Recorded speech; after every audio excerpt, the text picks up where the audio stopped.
जैसे एक दिन गुजर जाने के बाद दूसरा एक दिन आता है जिनमें कोई फर्क नहीं होता, लेकिन ये हमेशा से ही होता आ रहा है। धरती भी अपने आप को दोहरा रही है।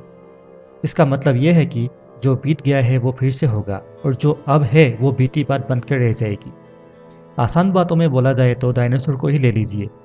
वे अब नहीं हैं, लेकिन हमारे वैज्ञानिक मानते हैं कि अगर डायनासोर का डीएनए मिल जाए तो उनको दोबारा धरती पर लाया जा सकता है।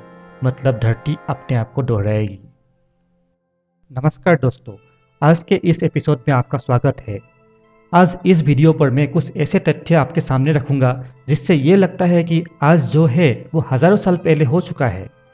ये तथ्य 100% सच नहीं है, लेकिन ये तथ्य हमें एक झलक दिखा सकता है कि शायद धरती अपने आप को दोहरा रही है। दोस्तों, आप देख रहे हैं अनदेखा सच। मेरा नाम है भार्गव दत्त। चलिए दोस्तों शुरू करते हैं। बाइबल में स्पष्ट रूप से लिखा है कि भगवान जब धरती पर आए थे तब वो गरजते हुए धुआं और आग निकलता हुआ पहाड़ के अंदर आए थे। उस पहाड़ का आवाज़ के बारे में भी लिखा है कि वो पहाड़ का आवाज़ एक बड़ा झरना की तरह था। इससे क्या अनुमान होता है? यही होता है कि शायद वो भगवान का पहाड़ एक बड़ा सा स्पेसशिप या रॉकेट होगा जो वर्टिकल लैंडिंग और टेक ऑफ कर सकता था। मतलब तब भी रॉकेट या स्पेस शटल होता था। आज के ज़माने के रॉकेट या स्पेस शटल का जब लॉन्च होता है तब भारी मात्रा में धुआं और आग निकलता है। आवाज़ भी बड़ी झरना के जैसा ही होता है और उसके अंदर ही एस्ट्रोनॉट्स सफ़र करते हैं। अगर आपका रॉकेट अमेज़न के जंगलों में रहने वाले आदिवासियों के सामने वर्टिकल लैंडिंग करेगा और एस्ट्रोनॉट वहाँ से उतरेंगे तो वो आदिवासी एक ज़माने में लिखेंगे कि भगवान कैसे आए थे और दिखने में कैसे थे। हजारों पुराने सभ्यताओं के लोग पत्थर की मूर्ति बना के ये वर्णन करके गए हैं कि भगवान जो आए थे वो दिखने में कैसे थे। जब वो भगवान की मूर्तियाँ दुनिया के सामने आई तो लोग असंभित होकर रह गए, क्योंकि वो दिखने में आजकल के ज़माने के एस्ट्रोनॉट की तरह दिखते थे। इससे ये अंदाज़ा लगाया जा सकता है कि हजारों साल पहले भी एस्ट्रोनॉट्स थे। अगर रॉकेट्स थे तो विमान भी रहे होंगे। उसका भी प्रमाण मौजूद है। साउथ अमेरिका के कोलंबिया में आविष्कार हुआ है कई धातु के बने हुए कलाकृतियाँ जो दिखने में आजकल के युद्ध विमान और छोटे विमानों की तरह दिखते हैं। इन कलाकृतियों को आज से हजारों साल पहले कुंबिया सभ्यता ने निर्माण किया था। वैज्ञानिकों ने उन कलाकृतियों का बड़ा मॉडल बना के ये देखना चाहा कि वो असल में उड़ सकते थे या नहीं। वो हैरान होकर रह गए जब उन्हें पता चला कि ये मॉडल्स सच में उड़ सकते थे जब उनमें इंजन लगाया जाए। उसी तरह इजिप्ट के एक मंदिर के दीवार में नक्काशी किया हुआ है आजकल का हेलीकॉप्टर, आधुनिक नाव, छोटे विमान और पनडुब्बी, और ये सब नक्काशी किया गया था हजारों साल पहले। तो इससे अंदाज़ा लगाया जा सकता है कि पहले भी विमान मौजूद थे। कुछ सभ्यताओं ने यह भी कहा है कि भगवान पारदर्शी गोलाकार वस्तु में उड़कर आए थे। उन्होंने उस चीज़ का कोई चित्र नहीं बनाया, लेकिन अगर आज के ज़माने में कोई बेल 47 हेलीकॉप्टर में ऐसे आदिवासियों के सामने जाए जो कभी हेलीकॉप्टर देखा ही नहीं है, वो लोग कुछ ऐसे ही बात करेंगे जो पुरानी सभ्यताओं ने किया था। विमान थे तो रनवे भी होना चाहिए, और ये हजारों साल पुराने रनवे मौजूद है साउथ अमेरिका के पेरू के नाज़का मरुभूमि में, जिसे पहली बार देखा गया था 1927 में। इनको नाज़का लाइन्स बोला जाता है और कुछ लाइन्स दिखने में रनवे जैसा होता है और बहुत ही लंबी होती है। 1901 में एक ग्रीक आइलैंड एंटिकाइथेरा के समुद्र तट पर मिला एक डूबा जहाज का मलबा, जहां से बरामद हुआ एक लकड़ी का बक्सा जिसके अंदर था हजारों साल पुराना एनालॉग कंप्यूटर, जिसका नाम दिया गया है एंटिकाइथेरा मैकेनिज्म। माना जाता है कि इस कंप्यूटर को ग्रीक वैज्ञानिकों ने हजारों साल पहले निर्माण किया था। कंप्यूटर का बात निकला है तो लैपटॉप के बारे में भी बोला जा सकता है। मलिबू कैलिफोर्निया में स्थित जे पाउल गेटी म्यूजियम में रखा गया है एक ऐतिहासिक ग्रीक मूर्ति। मूर्ति में एक महिला एक कुर्सी पर बैठी है और उनके सामने एक लड़की एक खुला हुआ बक्सा लिए खड़ी है।